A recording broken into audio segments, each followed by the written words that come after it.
이 정도의 경력밖에 없는데 내가 이 글을 써도 될까? 내가 글만 잘 쓰면 데려올 수 있다? 돈도 안 들이고 해보자! 이럴 줄 알았어. 다들 모르는 거야, 이 바보들. 네, 오늘 어센트 코리아 박세웅 대표님 모셨는데 소개 한 말씀 부탁드리겠습니다. 네, 안녕하세요. 어센트 코리아의 박세용입니다. 저희는 검색 데이터에서 소비자 행동 뒤에 숨어있는 의도를 찾아드리는 일을 하는 회사이고요. 인텐트 마케팅이라고 저희가 불러왔는데요. 인텐트라는 말이 살짝 딱딱한 표현이긴 하지만 소비자들이 검색할 때 알고 싶은 게 뭐야? 라는 거거든요. 네. 우리가 이제 꽤 많은 시간을 노동을 해야 정리가 되는데 그 어려움을 해결하기 위해서 리스닝 마인드 허블이라는 서비스를 개발해서 제공하고 있습니다. 오늘 사실은 네. 리스닝 마인드 허블로 채널톡이라고 해서 네. 조사해봤거든요. 어. 그러니까 월 한 3만 번 이상 검색이 되시더라고요. 아, 근데 네네. 이제 채널톡과 연관된 토픽 중에 채용이 그렇게 많더라고요. 사람들이 이 회사에 들어가고 싶다, 대세다 이렇게 느끼는 거죠. 네, 너무 감사한 소식이네요. 정말 그러더라고요. 네네네. 저도 사실 대기업들이 그런 패턴이 많거든요. 그러니까 이 바닥에 대기업이 되신 것 같아요. 그래서 근데 왜 이렇게 사람이 안 뽑히지? 유튜브에서 제일 많이 시청한 게 헤일리 SEO 영상이거든요. 어. 근데 헤일리의 그 스승님이시라고. 네네. 제가 SEO 마케팅 처음 접한 게 박세웅 대표님 덕분이었고 그때 강의를 통해서 배웠는데 너무 재밌는 거예요. 고객의 의도를 파악해서 내가 글만 잘 쓰면 데려올 수 있다? 돈도 안 들이고 해보자! 하고 했는데 그게 또 되는 걸 계속 보니까 저한테는 되게 감사한 스승님이죠. 사실 이게 간증이잖아요. 이게. 그죠. 근데 사실 대부분의 분들이 저한테 듣고 돌아가서 진짜 하시는 분이 10분의 1이 안 돼요. 해보기 전에 아는 거하고 되게 다르지 않았습니까? 실제로 트래픽이 생기는 걸 보시면서. 네네. 제가 2번 정도 놀랐는데 첫 번째는 제가 진짜 컨텐츠를 작성을 했는데 구글에 검색하면 제 글이 올라오는 게 계속 매주 달라지는 거예요. 그 위치가 위로 올라가는 게. 이게 또 한국어도 그때 당시에는 약간 이런 말 써도 노다지였어서 무주공산. 그래서 막 올라가는 거예요. 그게 첫 번째 제가 놀랐고 두 번째는 이제 유튜브에 제 실전 이야기들을 풀었었는데 유튜브도 계속 올라가는 거예요. 저는 아직도 무주공산이라고 생각하거든요. 앞으로 2, 3년간이 무주공산이 이어지는 시기라고 생각하고 누가 이때 더 열심히 자신들의 고객들이 될 분들의 궁금함을 풀어주려고 노력하느냐, 좀 그게 되게 중요한 시기라고 생각합니다. 제가 오히려 되게 의아했던 거는 그때 강의 들으면서도 사실 한국에서 아무리 찾아도 SEO적인 접근을 하거나 오가닉 트래픽에 대한 중요도를 되게 높이는 팀이 없었어요. 그때 처음 뵌 거예요. 그래서 그걸 보고 제가 눈이 이글이글 탄 거죠. 야, 이거 이럴 줄 알았어. 그러면서 다들 모르는 거야, 이 바보들. 그러면서 이제 배우니까 너무 말이 되고 이건 당연히 해야 되지라고 생각해서 그때부터도 제가 팀한테 우리는 장기적으로 무조건 오가닉 트래픽을 잘 잡고 SEO를 잘하는 팀이 돼야 될 것 같다라고 생각해서 우리 블로그도 다 그 고스트 네. 체제로 바꿨었던 거였고, 그러니까 편집이 되게 어렵거든요. 고스트는 너무 인덱싱을 잘하기 위해서 태깅을 막 해야 되고 헤더도 막 해야 되고 너무 쓰는 사람은 고스트를 고통스러운데 쓰셨군요. 네. 역시. 최근에 확실히 시장에 느껴지는 흐름이나 약간 수요가 예전과는 분위기가 많이 급격하게 많이 달라지고 달라진 있다는 거죠. 네. 느낌이 들어서 최근에 시장에서 왜 그런 반응이 있는 것인지 어떤 트렌드가 있는지 좀 소개해 주실 수 있을지. 사실은 우리 마케터들이 그냥 한 명의 소비자로 스스로 의사결정을 할 때를 돌아보면 사러 갔다가 집기 전에 한번 검색을 자꾸 해보게 돼요. 네. 검색을 해보고 남자 화장품 중에 괜찮다라고 소개하는 게 있으면 그걸 한번 짚고 시도해보는 걸 하는 거죠. 그러니까 실제로 사람들이 모바일이 있다 보니까 물건을 실제로 구매하기 전에 한 번 다시 검색해보는 행위들을 되게 자연스럽게 한다고요. 그러니까 실제로 우리가 경험적으로 의사결정에 검색이 엄청나게 들어왔다라고 느끼고 있는 거라고 생각하고 있고요. 두 번째, 사실은 마케터로서 우리가 매일 느끼는 거는 퍼포먼스 광고의 성과가 예전보다 확실히 떨어졌다. 이게 이제 그게 iOS 14.5 때문에 네. 리타게팅 잘 안 되는 문제, 그 다음에 이제 뭐 당장에 내년부터 이제 크롬 서드파티 네, 쿠키도 쿠키 막히게 제한 문제. 되면 실제로 연결돼서 문제가 생길 거라고 하는 상황이니까 저는 자연스럽게 대안을 고민을 한 거라고 생각하고요. 그리고 시장이. 네, 아까 헤일리도 말씀하신 것처럼 초기에 시험 삼아서 이렇게 시도해 보신 분들이 확실히 이 효과가 있네요 라는 이야기들을 이제 하시기 시작한 것 같아요. 그래서 네. 시장 전체가 확실하게 분위기가 좀 바뀌었다. 한 2, 3년 전부터는 바뀌기 시작한 것 같아요. 그래서 눈치가 빠른 분들은 빠르게 막 열심히 지금 컨텐츠를 늘려가시는 그런 시기로 들어간 것 같다. 그러면 보셨을 때 이 콘텐츠 베이스의 오가닉 트래픽을 만드는 이 플레이가 약간 대기업들이 하기가 되게 유리한 시장 상황이라고 보시는지 아니면 되게 스몰 비즈니스들한테도 많은 기회가 열려 있다고 보시는지. 사실 저는 아까 검색 이야기 했던 게 그게 결국은 퍼넬에 입구로 넣어놓으면 끝까지 가서 구매를 하는 시기는 끝난 거라는 이야기거든요. 그러니까 소비자가 고객 여정 가운데 정보를 보면 이탈해버리는 거예요. 그 브랜드에서 이탈해서 딴 데로 넘어간다는 거니까 솔직히 대기업은 예전에 TV 광고 때리고 막 해서 브랜딩 해놓으면 그쵸. 그냥 구매까지 연결되는 편안한 삶이었는데 사람들이 정보 능력이 똑똑해졌죠, 시장이. 똑똑해지니까 네네. 그러니까 결국은 대기업의 입장에선 되게 피곤해진 거죠. 오히려 더 어떻게 보면 팔로워나 작은 스몰 비즈니스들이 업체들도 우리는 더 고객이랑 밀착해서 고객이 묻는 거에 답할 거야. 이렇게 노력하는 회사들의 입장에서 디지털을 가지고 컨텐츠를 가지고 접근하겠다는 회사들한테 분명히 저는 굉장히 큰 기회가 생길 거라고 생각해요. GA나 AA 보면 이렇게 고객 유입 분석해보잖아요. 대부분의 회사들이 하는데 광고로 유입되는 양, 그다음에 이제 올거닉하게 유입되는 양 이렇게 크게 보면 광고를 쓰지 않고 나면 그냥 올거닉이 제일 많잖아요. 근데 네. 올거닉이라고 우리가 부르는 것 중에 압도적으로 많은 건 대부분의 회사가 사실 검색 엔진 통해서 들어오는 트래픽이 제일 많거든요. 작은 브랜드들, 스타트업들이 고민해야 되는 건 우리가 서빙해야 되는 사람들의 고민이 담겨 있는 키워드로 어떻게 우리랑 만나게 할 수 있을까를 고민한다면 거기서 기회가 엄청나게 있을 거라고 생각하고 네. 검색 엔진으로부터 들어오는 자연 유입 하나, 두 번째는 리퍼럴로 들어오는 트래픽, 그 다음에 다이렉트로 들어오는 트래픽 요 세 가지가 대부분의 회사의 마케팅 팀 안에서 담당자가 없는 트래픽인 경우가 많아요. 가장 저는 미래 중요해지는 트래픽이 요 세 가지라고 생각하는데 그 부분들의 변화가 저는 이제부터 생기지 않을까 이런 생각입니다. 근데 이걸 시작한다고 했을 때 어렵게 느끼거나 뭔가 뭐부터 시작해야 될지라고 궁금해할 수도 있을 것 같고 예를 들면 그 큰 회사 입장이라면 요즘에 뭐 인터넷 마케팅이나 뭐 검색이 유행이라는데 한번 알아보게 요 버전 하나 그리고 되게 영한 이제 커머스나 스타트업 대표들은 야 우리 이제 컨텐츠 마케팅이라고 제대로 해보자 아는 사람 두 가지 시나리오에서 다 약간 까마귀 날아가는 아까 그런 느낌이 되지 않을까 생각이 드는데 여기 이 문제는 어떻게 해결을 할 수 있을까요? 사실 저희가 이런 이야기를 하면 막 열광을 하시고 네. 막 박수 치신 뒤에 그 다음에 그럼 컨텐츠는 누가 써라는 질문을 맞아. 하면 진짜 까마귀 까까까까 하는 거예요. 실제 그래서 굉장히 많은 트러블이 생겨요. 저희도 프로젝트를 하면서 저희는 들어가서 그냥 이렇게 컨텐츠를 만드세요 가이드 드리고 테크니컬 SEO 가이드 드리고 나오면 되는 게 아니라 그분들이 생각을 고쳐먹고 컨텐츠를 우리가 만들어야 되겠구나 라는 생각을 하게 만들고 가능하면 직접 쓰게 만들거든요. 글쓰기 무브먼트를 안에서 일으키도록 자극하는 일을 사실 굉장히 열심히 해요. 일단 다른 거보다 내부에서 컨텐츠를 만들긴 해라. 그걸 근육을 훈련해라. 사실 매장이 있잖아요. 네. 매장에서 우리가 그냥 오프라인 매장에서 일을 하는 사람들이면 고객이 문 두드리고 들어와가지고 뭐 질문하면 대답을 안 하는 게 이상하잖아요.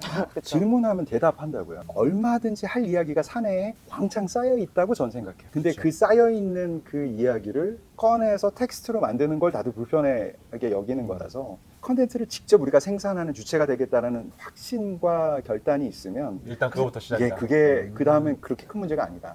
사실 처음에 뭔가를 정보를 내보낼 때 그런 불안함이 있거든요. 내가 이 정도의 경력밖에 없는데 내가 이 글을 써도 될까? 근데 사실은 같은 고민을 하는 사람들이 분명히 있다고 생각하고 그 사람에게 도움이 된다고 생각하고 글을 쓰면 저는 그건 충분히 의미 있다고 생각하고 그럼요. 그럼 오히려 약간 각 잡고 막 한 달에 하나 정도 멋진 글이 나오는 것과 네. 그냥 막 써서 한 달에 30개가 나오는 것과 오히려 후자가 더 낫다는 사실은 말씀이신 답을 알면서 질문하신 거예요. 그죠? 굉장히 많은 회사들이 각 잡고 공들이고 브랜드의 이미지에 맞는 퀄리티에 맞는 이라는 게 붙은 덕에 그 글이 완전히 그 예전의 사보 같은 글들만 나오는 거예요. 실제로 소비자들은 도저히 자발적으로는 읽을 수 없는 그런 글들이 나오죠. 사실 아무도 안 읽죠. 그거. 예, 그런 거 아무도 안 읽어요. 그 지시한 네. 회장님도 아니고.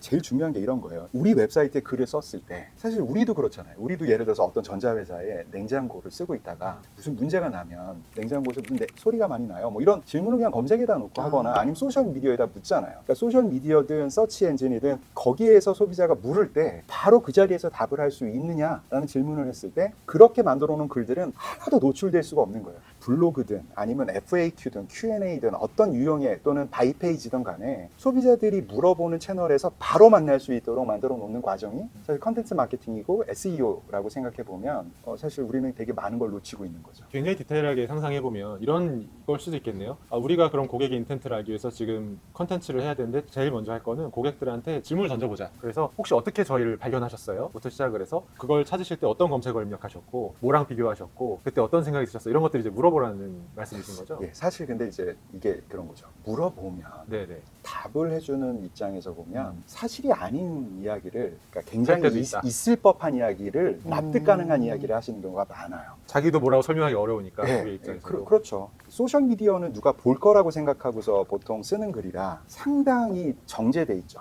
그렇지만 검색어는 굉장히 있는 그대로의 욕구를 집어넣거든요. 그래서 사실 검색 데이터를 그대로 들여다보면 그냥 고객이 무엇을 궁금해하는지 바로 알 수 있죠. 생각보다 검색 데이터는 되게 노골적이에요.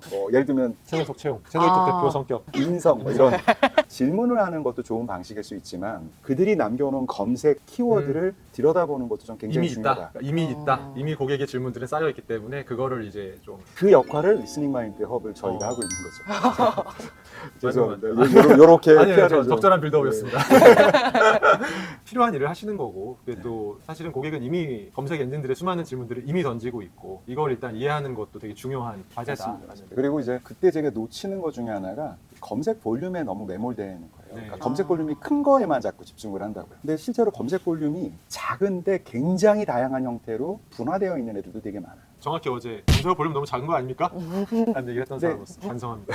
볼륨이 작은 개 하나만 있으면 모르는데 비슷한 의도를 가진 되게 분화된 여러 형태의 키워드가 존재할 수 있거든요. 그걸 정확히 저한테 다시 맞아요. 얘기를 했었습니다. 오. 롱테일 키워드가 훌륭하네요. 중요하다. 네. 볼륨이 작아도 효자다. 상당히 뿌듯해하시는데. 진짜 감동하고 있습니다. 네네. 오, 진짜 잘 배웠네. 네, 아무튼 뭐 계속 이야기하고 싶은 건 그래서 결국 회사가 뭘 해야 돼라고 하면 그 방식은 다양한 것 같아요. 저희 툴을 써도 좋지만 그렇지 않더라도 볼 수 있는 방식들이 있잖아요. 예를 들어서 네이버의 광고 센터나 구글의 데이터 그 센터에서 데이터 센터에 들어가서 우리 고객들이 우리 브랜드와 연관해서 같이 검색하고 있는 것들을 찾아보는 것, 그다음에 우리가 속한 카테고리 non-브랜드 키워드를 찾아보는 것들만 가지고도 또는 경쟁사 브랜드랑 같이 검색되는 키워드를 찾아보는 것만 가지고도 사실 소비자들이 무엇에 관심들을 가지고 있는지를 볼 수 있고 두 가지 효과가 있겠네요. 아, 생각보다 소비자가 여기에 관심이 많구나를 이제 인지할 수가 음. 있고, 두 번째는 이렇게 검색했을 때 그러면 지면에 뭐가 나오는지를 봤을 때 제대로 우리가 대답해주고 있지 않으면 말씀하신 대로 매장에서 고객이 질문을 했는데 우리가 대답을 안 해주는 단절된 맞습니다. 소통 경험을 발견할 수도 있겠네요. 실제로 많은 회사들의 웹사이트가 지금은 다 메인 페이지로 들어와서 메뉴를 따라서 논리적으로 컨텐츠를 소비할 거다, 정보를 찾아줄 거다라는 거에 집중해요. 그리고 그걸 UX UI라고 생각하는데 진짜 UX UI는 소비자가 궁금해하기 시작한 시점부터 정보를 만나서 소비하고 이해하는 총 시간을 짧게 하는 게 UX UI라고 생각해야 되지 않을까요? 그렇게 따지면 SEO는 UX UI의 이야기인 거예요. 그 거리를 멀게 만들어 놓고 우리 웹사이트에서만 기가 막힌 UX UI를 만들었다? 그거는 정말 사업을 하는 사람 자기들끼리의 만족인 거죠. 냉지에다가 샵을 만들어 놓고 인테리어가 훌륭하다고 자기들끼리 만족하는 거랑 똑같은 거라고 생각해요. 그래서 저는 그 관점을 조금 바꿔야 된다. 요즘에는 사람들이 무엇을 하던 모바일을 들고 있잖아요. 심지어 영화관에서 영화를 보다가도 검색을 하고 TV를 보다가도 검색을 하고 잡지 광고를 보다가도 검색을 한다고요. 즉 어떤 마케팅 활동을 통해서 특정 위치에 있는 사람들을 액티베이트 시키면 그 사람들이 검색으로 움직이고 그렇게 했을 때 우리가 그걸 받아낼 수 있는 상태가 됐을까? 라는 질문을 던져보는 거죠. PR을 내기 전에 이 PR을 본 사람은 무슨 키워드로 검색을 해볼까? 라고 생각하면 그러면 이제 PR이 컨텐츠와 SEO랑 맞닿는 장면이 되는 거고 사실 TV에서는 오래전부터 그걸 했죠. 광고 끝에 네이버에서 뭐라고 검색해보세요. 뭐 이렇게 붙이는 게 사실 그거였거든요. 근데 그게 TV 광고에만 연결되는 게 아니죠. 모든 마케팅 활동하고 다 연결이 돼야 되는데 그럴 준비를 미리 하고 하느냐 안 하고 하느냐에 따라서 되게 달라진 거죠. 실제로 TV 광고 열심히 해놓고 타사에 도움만 주는 경우도 있어요. 네. 굉장히 그런 경우 많죠. 그렇게 해서 검색을 했더니 지면에서 경쟁사 제품이 다 그러니까 나와서 그쪽으로 다 흘러가거든요. 그런 경우는 얼마든지 있을 수 있죠. 여기에 대해서 컨텐츠 기반이나 SEO를 조금 활용할 수 있다라고 한다면 어떤 부분을 좀 터치를 해서 말씀하신 대로 나를 검색했을 때 경쟁사에 뺏기지 않는 환경을 좀 만들 수 있을지. 제일 그래서 중요한 게 우리가 게임을 할 때도 맵을 먼저 파악을 하잖아요. 네. 롤을 하거나 스타크래프트를 할 때도. 근데 저는 그 전쟁 맵이 결국은 고객 여정 전체 지도라고 생각해요. 그래서 그 사람들이 단계별로 어떤 키워드들로 검색하는지를 파악하는 게 사실은 제일 우선돼야 된다고 보고요. 그게 되고 나면 컨텐츠를 하나하나 빌드업하는 과정이 필요하고 근데 그 컨텐츠를 굳이 꼭 우리 홈페이지만 놓을 필요는 없죠. 말씀하신 것처럼 네. 우리가 직접 운영하고 있는 페이스북, 우리가 운영하는 인스타에도 해당 컨텐츠가 똑같은 내용이지만 메시지는 같지만 톤 매너가 그 미디어에 적합하게 베리에이션 돼서 넘어가면 되는 거죠. 계속해서 소셜미디어나 이런 데는 어떻게 보면 우리 생활에 있는 라이프 씬과 관련된 또는 어떤 절기와 관련된 이야기 맨날 하는 경우가 많은데 사실 그게 컨버전이 되는 게 아니잖아요. 우리 제품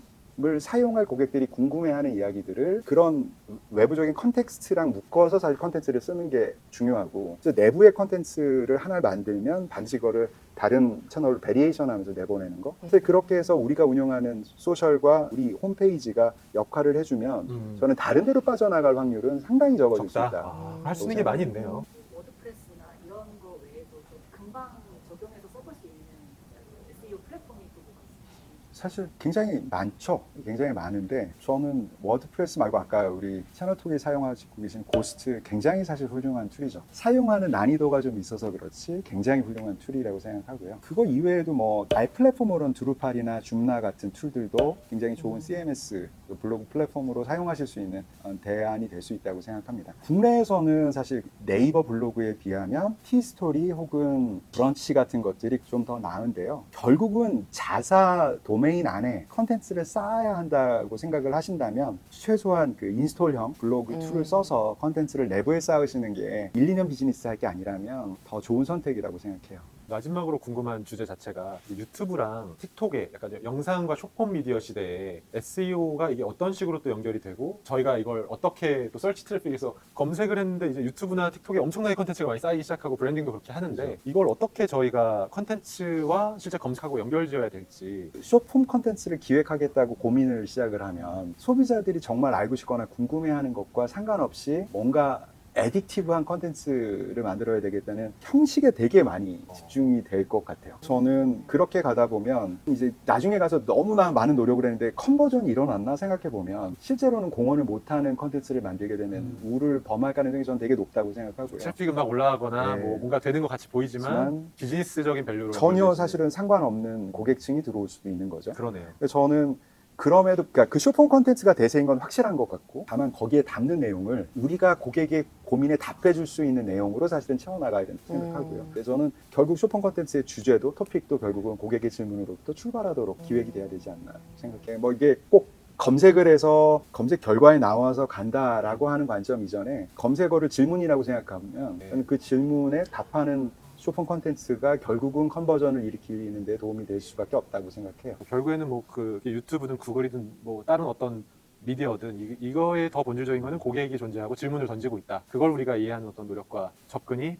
비즈니스랑 아주 긴밀하게 연결되어 있다. 네, 이렇게. 저는 그렇게 생각합니다. 네. 제일 먼저 해야 되는 건 그러니까 당장에 해볼 수 있는 건 우리 브랜드 뒤에 서제스트로 나오고 있는 키워드부터 체크해보자. 그거 가장 간단한 거거든요. 그러니까 네이버에 넣어봐도 한 10개 정도 나오잖아요. 구글에 넣어도 한 10개 정도 나오는데 모아보고 그 안에 질문들에 답하고 있는 컨텐츠가 우리 안에 있는가를 점검해서 그 컨텐츠를 먼저 써보자. 사실 그게 안 되면 가장 기본적인 질문을 우리가 무시하고 있는 거니까요. SEO나 이런 걸 전혀 몰라도 해당 키워드의 상위에 나오고 있는 컨텐츠들을 곰곰이 들여다보고 읽어보고 분석만 해도 SEO적으로 되게 의미 있는 사이트를 많이 뽑을 수 있거든요. 뭐 테크니컬 SEO를 별도로 공부하거나 하는 것들도 일정 부분 필요하지만 SEO를 어렵게 보기보다는 상위에 올라오는 컨텐츠는 왜 얘네들은 올라온 걸까를 보고 그런 부분을 가지고 특히 이제 구글이 되게 똑똑해져서 옛날같이 테크니컬 SEO를 잘했다고만 해서 위로 올려주지는 않게 됐거든요. 이 글을 읽는 사람이 궁금해하는 걸 정확히 풀어주고 있는 컨텐츠를 자동적으로 위로 올려주는 아주 능력이 대단히 훌륭해졌거든요, 최근에. 그러니까 컨텐츠에 집중해서 글을 써보겠다라는 생각 가지고 일단 써봐라. 저는 그게 제일 중요한 일인 것 같아요. 오늘 시간 내주셔서 감사합니다. 예, 좋은 기회 주셔서 감사합니다. 네. 감사합니다. 감사합니다. 수고하셨습니다.